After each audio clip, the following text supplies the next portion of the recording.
Hey, what's going on, everybody?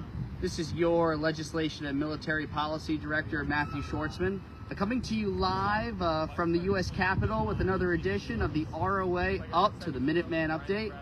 There's a lot that's been going on here on Capitol Hill in the last few weeks, and I wanted to spotlight for you a statement that we had submitted outlining our fiscal year 2025 defense priorities. You can find this statement that was submitted in association with last week's April 30 budget hearing hosted by the House Appropriations Defense Subcommittee with testimony and presentation from each of the reserve chiefs. ROA's statement is comprehensive, it's robust, and it strives to accomplish our key objective, which is to sustain reserve component readiness and maintain American military readiness in what the National Defense Strategy has called the decisive decade. There's a laundry list of asks that ROA has, but from our perspective, they're all co-equal priorities in their own way.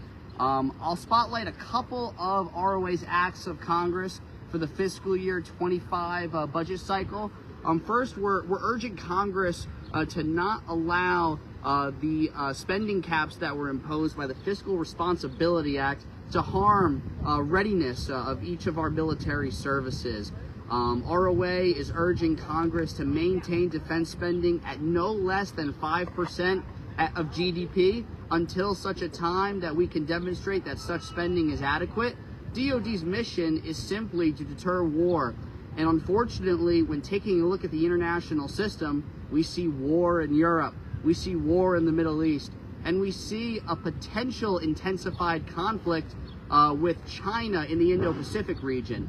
And so ROA is maintaining that defense budget is simply not sufficient to enable the Department of Defense to execute its mission. We're urging Congress to provide the reserve components with the concurrent and proportional fielding of equipment to provide for weapon systems and capability interoperability to enable total force integration and provide for further permeability with our allies and partners to execute the National Defense Strategy. We urge Congress to fully fund the National Guard and Reserve Equipment Account, which unfortunately is not funding that is guaranteed on a year-to-year basis. We last saw in fiscal year 2020 that the reserve components received $0 in funding. Thanks in part to ROA's advocacy efforts on the NGRIA front, we were able to secure approximately $1 billion in last year's defense budget. We're urging Congress to provide funding to enable the expansion of TRICARE Reserve Select coverage for reserve component members who are employed by the federal government as their civilian employer, as well as about 67,000 dual status technicians who are required to have a military occupation in association with their civilian employment. Unfortunately, current law restricts access to TRICARE Reserve Select for these reserve component members until 2030. And while ROA was actively involved in securing that legislative accomplishment, we've always maintained that there should be no delay. And so we're working with our mission partners on the Hill to provide for a more expedient pathway forward to increased access.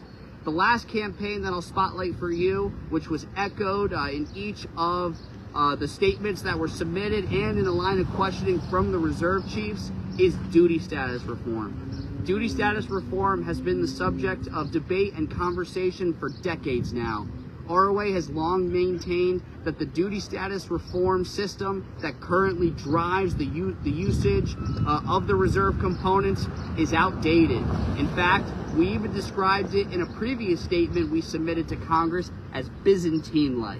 And so ROA will be penning a letter either this week or next to the Office of Management and Budget, OMB for short, urging a status report on the duty status reform proposal that was endorsed by ROA and was passed by Congress back in 2019, urging an update at the very least, but urging really OMB to honor their congressional commitment to implementing duty status reform.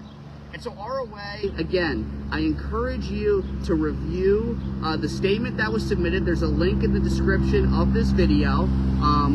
take some time to review those asks that ROA is having, and work with ROA National, work with me to secure meetings with your local officials, your elected officials within your states and districts, to schedule meetings and reinforce the ask that we're making here at National.